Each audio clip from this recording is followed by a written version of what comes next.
Oh, here comes Liam. Will the King Arthur ambition have any Monty Python content? No, we don't really do pop culture tie-ins. Sorry about it. It's Liam. You know Liam, Director of Development. Game Director? Game Director. Game Director. We're changing his title. Game Director here at Failbetter. We were going to talk a bit about terror. Specifically terror of all the different design things that we've decided on. Because when you explained it to me earlier today, I was like, oh, that's different. Oh, yeah. That's different. I like that. Hey, guys. Hey. What about the Batman reference? Yeah, because Alexis hates Batman so much. I believe it's the only thing. How awesome would the eventual train whistle sound? I've been really talked round on the whistle. Actually, I really want it now. What? Shut up! I'm not even joking. Are you lying? I have Paul and I have discussed something that train whistle. we've discussed hiding something in the game that has made it something I want to put in now. Oh, okay. I'll tell you off mic what it's going to be. It's awesome. Okay. Jinkle Odix says, what about beta? Beta will be between now and summer.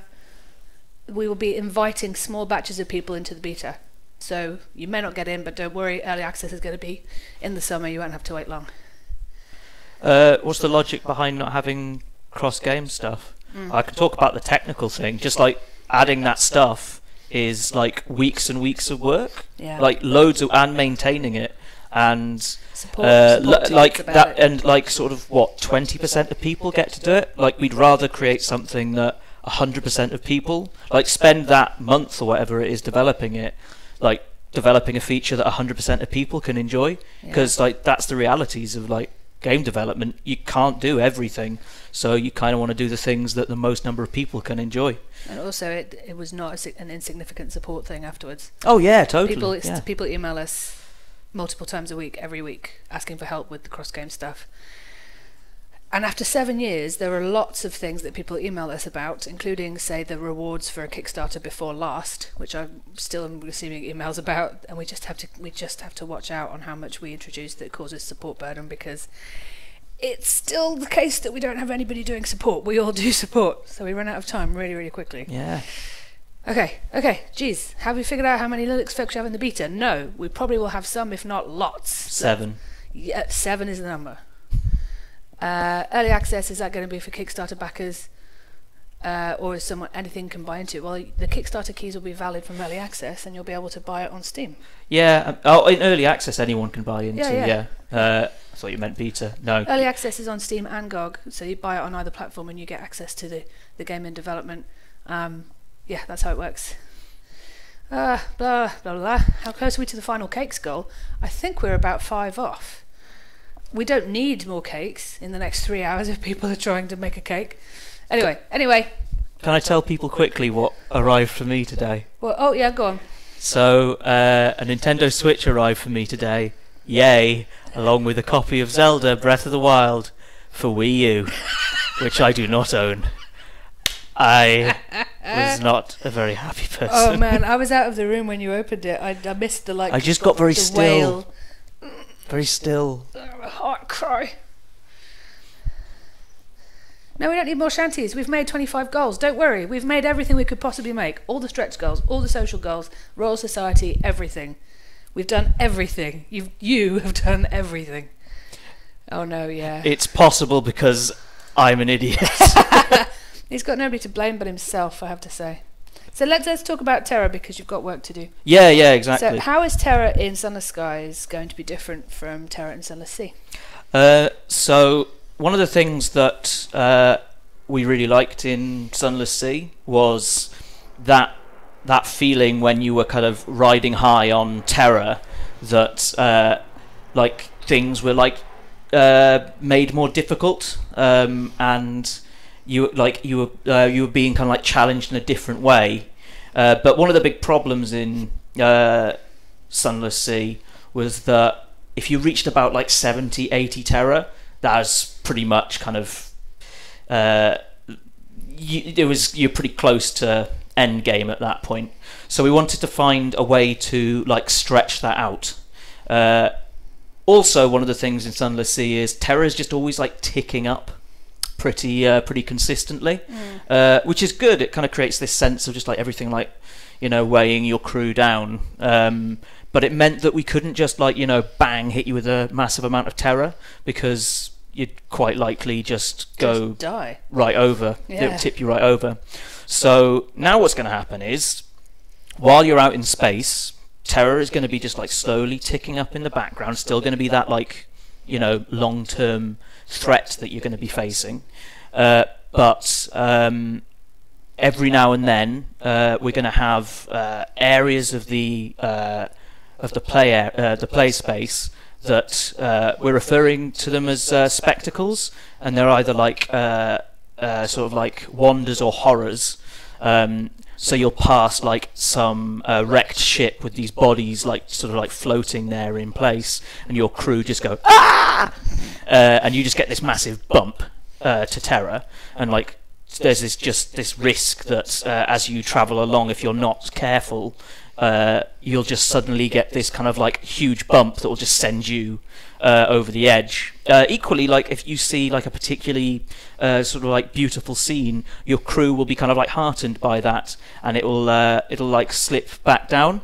So there'll be a lot more kind of like push and pull. But it will tip you over the edge into like the next level. So this is the key. This is the big thing. This is the key difference. When you kind of reach 100% terror, that is not end game this time. That will kind of like ratchet up your condition, and the conditions will range like 1 to 5. So you'll start off like quite sort of like calm and peaceful, passing through into like wary, and I can't remember what the last ones are. But basically, what it means is you may play a good chunk of the game with your captain and your crew basically on sort of like on a knife's edge, but it doesn't mean that you're completely done for. It's perfectly possible to survive. You might even find that new interesting options become available to you because you're living like in that kind of like slightly kind of like on the edge. So like challenges will be different, some options will become available to you, some others will be closed off from you. So a lot of it now is going to be about controlling your terror to make sure that you don't get tipped over into the next condition. So it's about choosing whether or not to go back to your kind of like central port, where your crew are immediately very thankful for returning home safely, and your terror is set back to 0. Your condition remains as it was. So if you've just gone and like you've just had a hellacious journey, and you've encountered like terrors that like your crew has never seen, and your condition is now at level like 5, then your terror may drop down to 0, and you'll still have a bar left to play with, but your condition will pretty weird to you because you are out of your mind with fear. Yeah, and there will be things that will allow you to change your condition, but they are going to be few and far between, and probably very costly. I think it is interesting and parallel to the way that systems for wounds and scandal and the menaces in Fallen London work. Yes. Because everybody starts out, or most people I think start out playing Fallen London like, oh Christ, oh I got wounds, oh no, and they try and bring them down. And then some canny souls go, what if I really get really fucked up here and get really wounded? What happened? And so the more you pursue things in either direction, the safer you play, or the more wild and cavalier that you play, you have a different game experience. Yeah, exactly. And there is not just like you die. There is, oh shit, okay, the stories that I'm seeing here at level 5 terror are different. Yeah. The space is different to me now because I'm scared. Yes, exactly. And one of the things we're playing about with, we're not quite sure where we're going to go with this. We'll see during development. But we're playing with the idea of like the condition level of your previous captain having an effect on your next captain. So you are like the your predecessor's kind of like condition being something that like haunts you, or like is like the reputation that precedes you.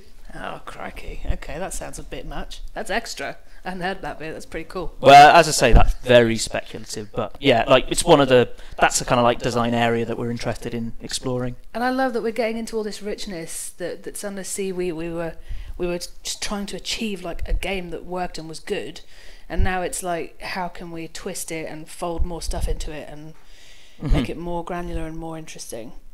It's one of those things where, like, yeah, we kind of went, okay, how did Terra work there? That was quite interesting, but then actually we sort of looked back at Fallen London and went, actually, we really like the way the menaces work in this game, so we sort of, pulled some influences from our old game. And it's nice that the vibe is that we're going further away from home and further away from London and what our core players might know best, but we're bringing elements that I think we're going to make it really exciting. Yeah. Okay, so anything that you asked us during that conversation we completely will not have seen, so just ask them again. Will previous captains lock storylines for future captains based on qualities you've gained? Will they lock? I mean, they can do in as much as the effect they've had on the world might sort of like lock opportunities off. Yeah. But that won't happen at every port, will it? So no, that won't happen at back and forth between factions. Yeah. It's I mean, a lot of the stuff that we're talking about where kind of like the storyline persists, we've got definite ideas of how we're going to use this, but really like all we're setting up at the minute is like we're setting up the pieces for us to like play with over the next couple of months. So it's kind of hard for us to say at this stage. Someone said something about hunger, how hunger was going to be different. I saw that, and now I've lost the What was it about hunger? Ask again. Oh, rate baby Fluke on a scale of 1 to 7. Rate what? Fluke, 4 just loves flukes. So every time they're in the chat, they just like to ask a question about flukes. I don't think it means anything. It just makes them happy. Still a crew number. If you lose most of your crew and get a whole bunch more, would that affect the terror level? Previous adventures. Oh right, no, sounds like this is the one. Sounds like hunger is going to be handled differently. How do you choose what to feed your crew or what to feed your owl?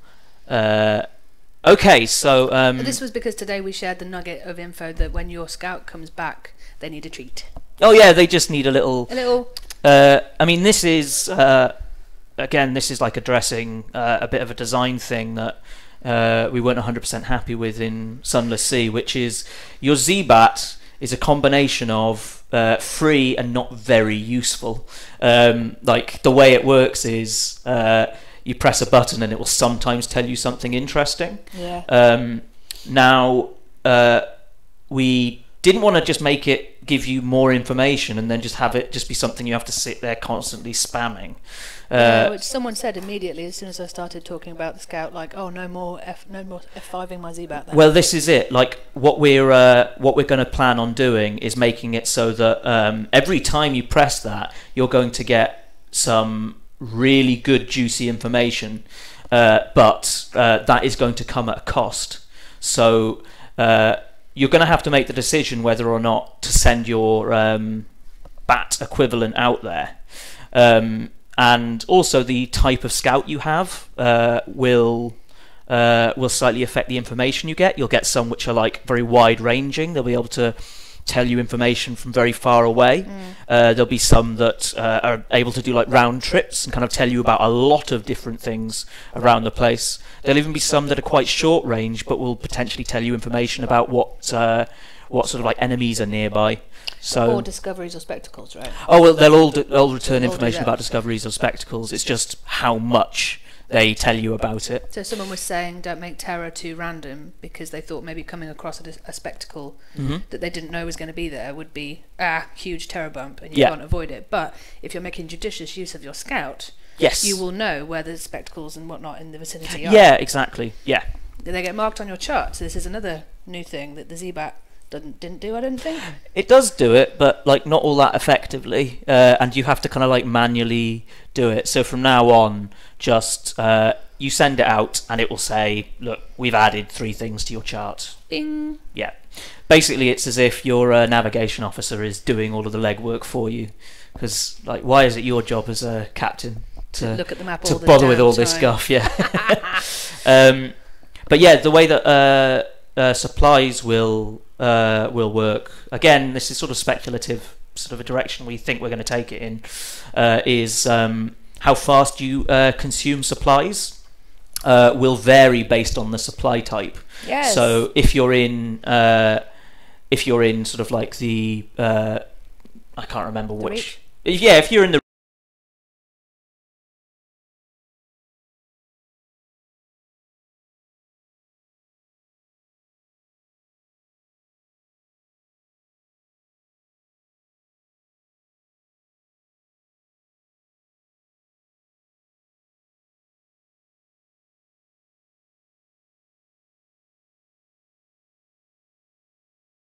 Oh, sound's gone. Fixed it. Cool.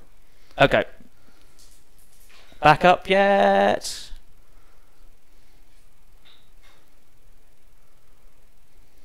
We should probably speak, otherwise no just one's to going to see. know. Yeah. What was it?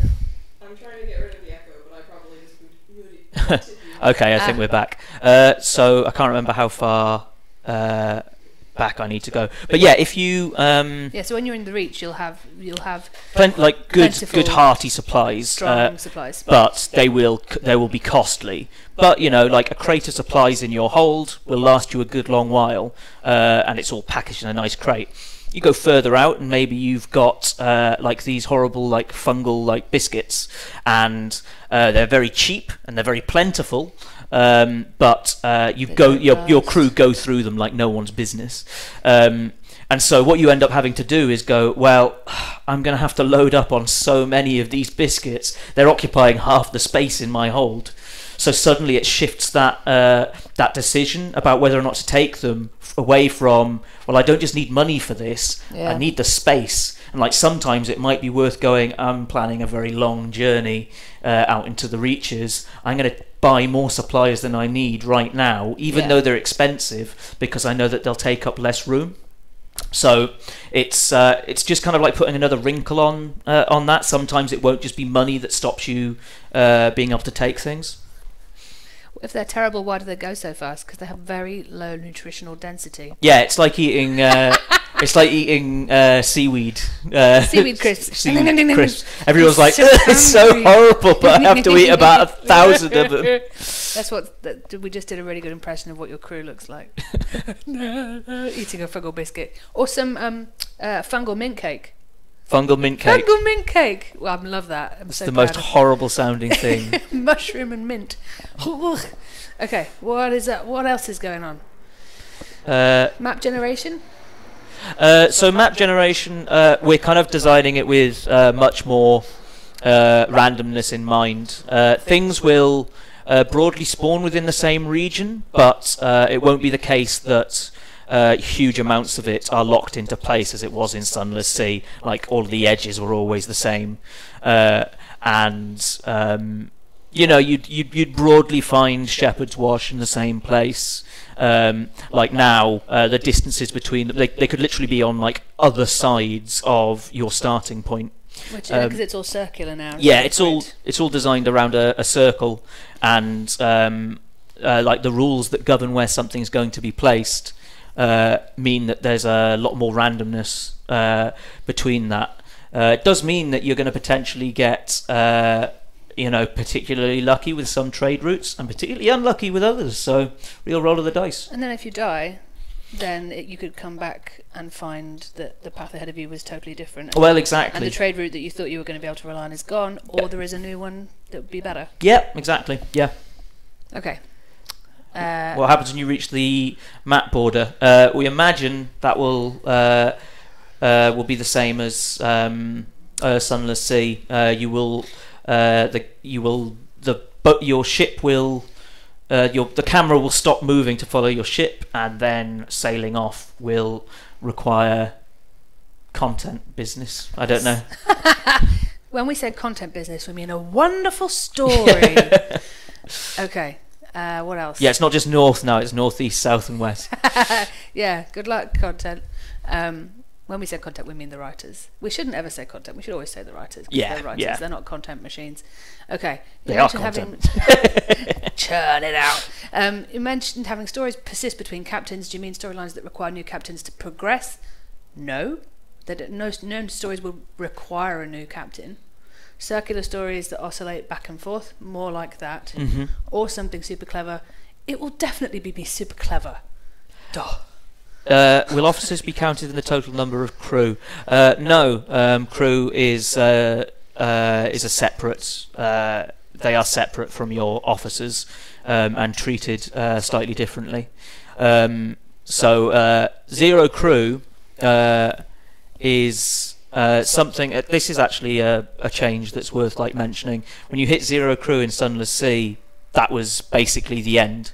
When you hit 0 crew in Sunless Skies, that won't be the end. You can get by with 0 crew. You just get your officers to go man the furnace, or you do it yourself. Okay. It's at the point where you have no crew and no supplies that you basically have to accept your fate, and Then you're in trouble. Then you're in trouble. So it's no food, no crew, no chance. Yeah, it's bleak, but it's going to be so much fun. What's the deal with the guests?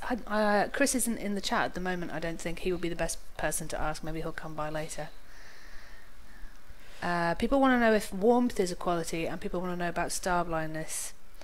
I can't speak too much about either as qualities or not. Warmth, because we talked about the fact that how do Skyfarers, in content, how will they deal with the cold? And the fact that they're heated using engine heated water, and that meals are very communal, and the kitchen is very small, and everybody tries to kind of stay close together. Yeah. But the idea of warmth or heat and cold is something that we're toying with, but I don't think we can really say either. Yeah, I think one thing it's probably safe to say is you have a lot of things to consider on your voyages in Sunless Skies, and we're very keen to make sure that we're not throwing another one in to contend with. We sort of realised while we were designing the expansion for Sunless Sea, Submariner, that it was really interesting adding that complication of having to manage your oxygen, but we needed to be quite careful with it because, as I say, you're already balancing so many other things, which is why we kind of made it a bit more lenient than the others, and made it so it was only a temporary consideration. It wasn't something you had to worry about all the time, do I need to take extra oxygen tanks or anything like that. Exactly. And it's almost like Submariner adds that extra layer because it is we can do that because it's DLC. Yeah. Whereas you don't want to put all that in the base game because it is a lot for people. Someone was just asking about, are we going to put Sunless Skies content into the iOS or Android apps for Fallen London? Sunless Skies content will some items, and certainly a lot of lore collections, and for example the last season of Exceptional Stories will thematically and lore-wise connect up with what happens in Fallen London. Not the app specifically. Sorry, pulled your cord. Not the app specifically, but the whole game. So the browser, the whole Fallen London. There isn't going to be separate Sunless Skies content just for the apps, if that's what you're after. What else have we got? Will crew killing will we get crew killing weapons again? The crew killing weapons did not work particularly well in Sunless Sea, I think it's safe to say. So if there are means of claiming a ship, I don't think it will be by you destroying the crew, particularly as these ships are, it's like a tin can. It'd be quite hard to kill all of the crew without doing damage, in irreparable damage to the ships themselves. There's no maybe there is a little rail you could hang on and look out of, but there's no deck. Yeah, exactly. I think that's probably safe to say no. It's nice saying no to things. No. Did you ever have any ideas planned for the dirigibles when you listed them under the Kickstarter for Sunless Sea? The dirigibles, So we had 2 stretch goals for Sunless Sea. One was Mariner, met 35 grand, and then the next one was like another 35 grand, and that was Castles in the Sky. Ooh, Castles in the Roof. In the roof, which was going to be about dirigibles. We wrote that sentence. We had some idea of how it would go. We had some kind of nuggety, sketched outy ideas, but we did not write any content. There is nothing existing of that part of that game. We never made the stretch goal, so it is not going to happen. Yeah, literally, I think as far as some of the thinking got was, won't it be an ugly and boring game because you're going to be looking at a roof? Or we're looking at the top of a blimp. Well, yeah, this was the big... Far above islands. Like, this was the big question. Like, would you be looking down at your blimp, or would you be looking up at it? Because actually, it makes more sense to invert it. Yeah. So you're looking up and seeing above, but then it's just like... The ceiling. Just the ceiling. It would be like watching the Mars rover from top down. Yeah, so we didn't get that far.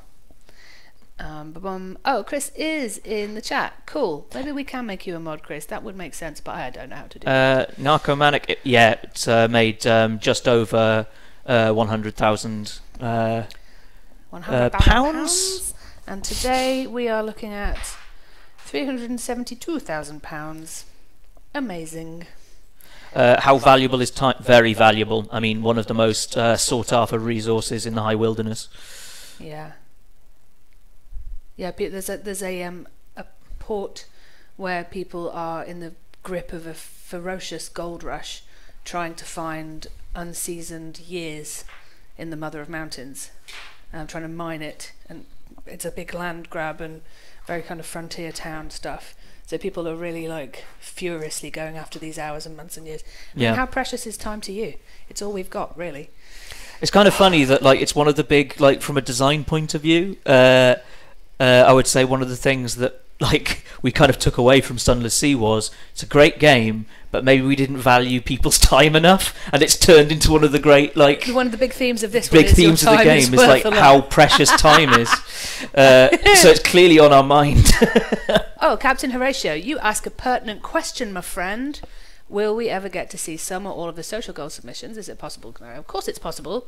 Though most of them went on the internet. So if you want to look through them yourself, you can look at the tag Sunless Skies KS. But we are also going to show off, well, when I've got some internet, we're also going to show off the Masters pictures today, if you haven't seen all of them. So we're going to get those ready, and when Liam and I are done, I'll send Liam off to get rubbed down with a towel, and we'll have a look at the Masters pictures. I'll just go cry over my Switch that I won't be able to play anything on. Oh, mate. Can you get a copy of the game? Already sorted. My friend has already gone out and bought me one. Nice! Hang on. Do you want to... Yeah. Switch! Woo! So loud. It is so loud. I can only do a few, like, they have to spread them out, otherwise I have, like, an asthma attack. Also, that didn't properly... Did it not? Don't put your hand in it. It's hot. Look, it's smoking. Stop sniffing it. Ill-advised behaviour of the day. This is the good shit. Woo, Mama! I'm so sorry. I'm so sorry. It's so close to the end of this Kickstarter. We've been trying so hard. Firasar and a couple of other people have asked when we will get to hear about the Master's Law. Soon. So what we're going to do is let the dust of and the smoke clear from the Kickstarter, and I will either have it for you next week, or I will tell you when it's coming next week. No, don't lick the popper. No, we don't need to know if things taste bad. You know what that is about? Children do that. Children put stuff in their mouths to see if it tastes bad. If you and Griffin McElroy. And Griffin McElroy. Oh no, we talked a little bit about Mr. Eaton. The Seeking Quest is complete. It's in Fallen London, but there will definitely be wells and some nasty stuff. Some of the nastier side of what we do will definitely continue in Sunless Skies. Are years physical? Are they a currency? They are. I believe they have a physical manifestation of some sort, and they occupy your hold. Yeah, I believe because that's you true. can put them in a barrel. Yeah, a barrel of unseasoned hours. It's a barrel of unseasoned hours. Yeah.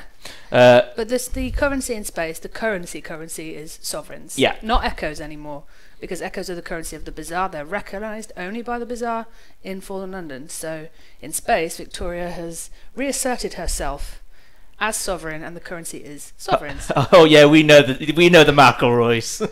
Well, I wish we knew the McElroys. Oh yeah, Griffin and Justin did review Sunless Sea back in the day when it came out, which at the time I was like, oh, these guys sound nice, and since then I've become a massive Egypt for Mabim Bam and the Adventure Zone and Monster Factory and all that.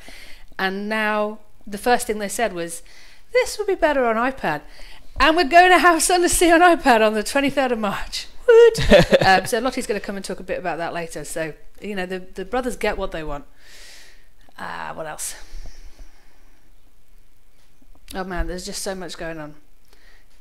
Oh, is time travel possible? I think Chris may have some things to say about time travel specifically. Is it possible? Probably. Is it practical? No. Never. Is it wise? Okay. Debating whether or not to play early access version of Skies. It is entirely to your preference. Yeah. When it comes out, it will be one of the 4 regions.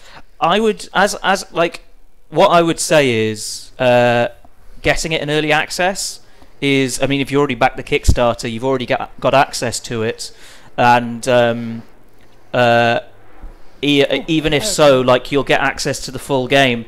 We're going to really work hard to make sure that it is. Obviously doesn't represent the entire game, but will give you an idea of what it's like. So just pick it up and like see for yourself if it like suits you. You can play it for 20 minutes and then go, you know, not for me, I'm gonna wait. But yeah, just don't hold back. Why is everybody obsessed with putting our games on Switch? Do you know how hard this is? We've barely even seen a Switch. Well, I don't have a game for it yet, so maybe I should make one. He can't put a game on Switch. We've ordered a Wii U game. Never say never. Like, if it's a really amazing system with a lot of staying power, then maybe in future. But like, there are other consoles out there that have more comparable audiences to the audience for our game that we might go to first. Don't know. Future stuff.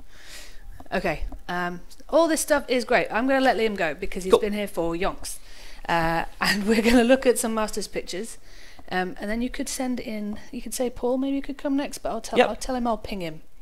I'll ping Paul. Cool. Thank you, everybody. Everybody say bye to Liam. Bye-bye. We're going to be here until 7. Can I do another popper? Oh, yeah, okay. There you go. If you're good, don't lick it. Peace. Hayley was like diving on the floor. So let Paul know he'll be next and I'll ping him. Yeah, cool. Thanks everyone.